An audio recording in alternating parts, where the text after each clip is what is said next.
Welcome to Cathedral. I'm Father Greg Sakowicz. Special thanks once again to Mark Teresi and David Jonas.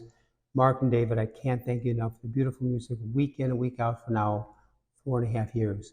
Special thanks to Father Andy Matajevic, not Lori Doyle.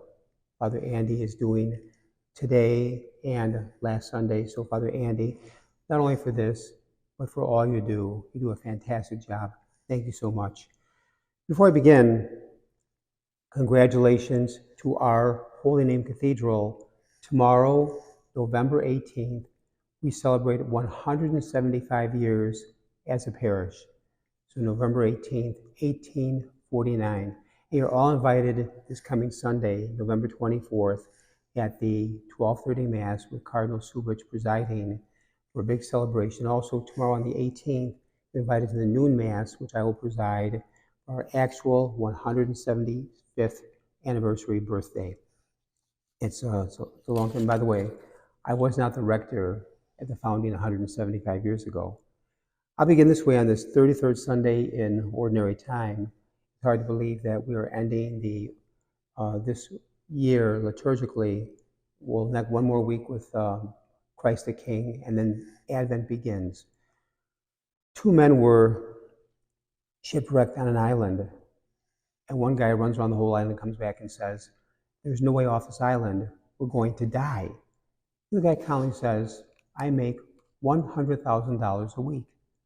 The guy runs around the island again, comes back and says, "You didn't hear me. There's no way off this island. We are going to die." And the man says calmly, "I told you, I make $100,000 a week."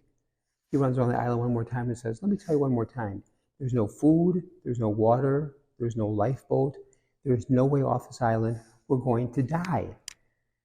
The guy says, "Let me tell you something. I make $100,000 a week. I give $25,000 a week to my church. My pastor will find me." Father Andy also liked that one too. That's one of my favorite ones.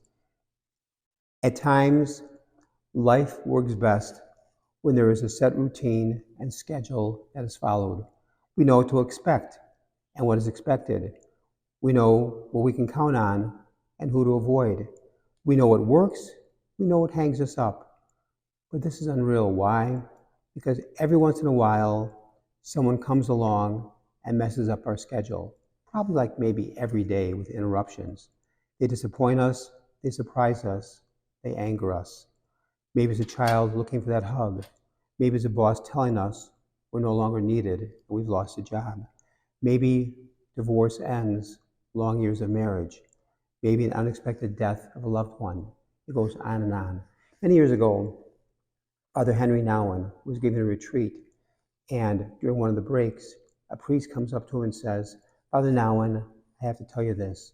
I can never get my work done because I'm always being interrupted." And Father Nouwen said, "Did you ever realize your interruptions are your work?" I like that. I can never get my work done because I'm always being interrupted.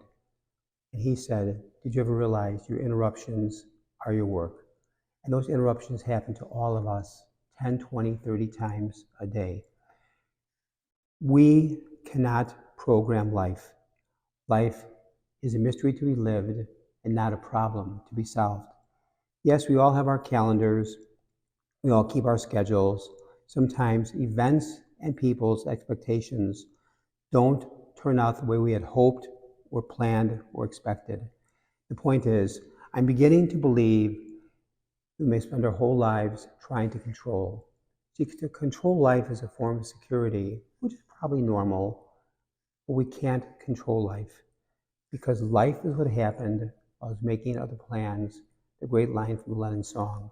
So in life, we're not in control, and the more I live life, the more I come to realize that life is filled with mystery. Life is filled with God. The gospel this weekend clearly shows us we are not in control.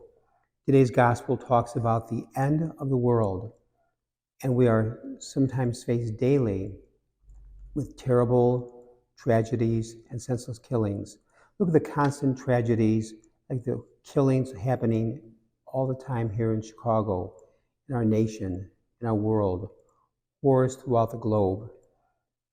We ask ourselves, when will it end? Refugees, immigrants seeking a home, racism all around us every day. So what is our response?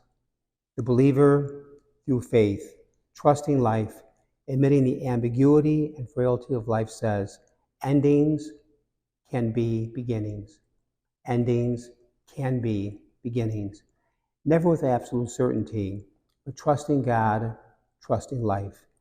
Now Christ comes to us amidst life to be our source, our hope, our sustainer, our destiny. The word Emmanuel means God is with us. God is with us, Emmanuel. How? Because Jesus is all of us and like us. Know it or not, Jesus runs after us. The Lord pursues us. In his own life, Jesus was not spared from pain and temptation. He knows well the bouts that affect us, the temptations and frustrations that press upon us. Jesus showed compassion and love to those who suffered and those filled with pain, because he himself suffered, struggled, and experienced sorrow. The word life.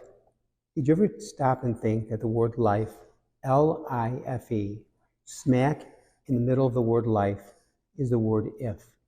Right in life, which means what? We are not in control. Life is like an hourglass. The day we are born, the hourglass is turned over, and none of us knows how much sand is ours. Again, life is a mystery to be lived and not a problem to be solved. Many years ago, St. Anselm once said, "Nothing is more certain than death, nothing more uncertain as to its hour." Today's gospel speaks to the precious limits of time. God gives us only so many days to complete our journey through this life. Yet we often squander our time trying to justify our anger instead of reconciling. Christ calls us to embrace the things of the soul, the joy that comes from selfless giving. Please know this, it is impossible to live unless we live together and draw from each other's strengths and love. If at times we cannot stand each other, it is also true that without each other, we cannot stand. I really like that line. If at times we cannot stand each other, it is also true that without each other, we cannot stand. In the last century, a tourist from America paid a visit to a famous holy man in Europe. He knocks on the holy man's door. The holy man answers, lets him in, and the young man looks around the holy man's home. All he sees is a desk, a bed, a chair, and many books. So the young man asks the holy man, he says, "Well, where's your furniture?" And the holy man says, "Where's yours?" And the young man says, "I'm only a visitor. I'm only passing through." And the holy man said, "So am I. So am I." In this life, we're only passing through to God. Learning how to live and learning how to die, they go together. No one except God knows the exact time of the end of the world or the day the Lord will call us back home to himself. But this I do believe, in the words of St. Augustine, our hearts were made for God, and they will not rest until they rest in thee. And please know this, no one can go back and start a new beginning. But starting today, you can make a new ending with the help and grace of God. May God bless all of you. May the Bears finally beat the Green Bay Packers today.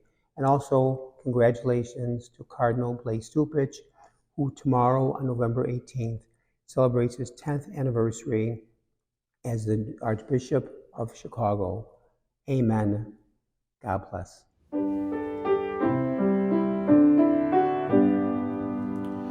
Praise for the sun, the bringer of day. He carries the light of the Lord in his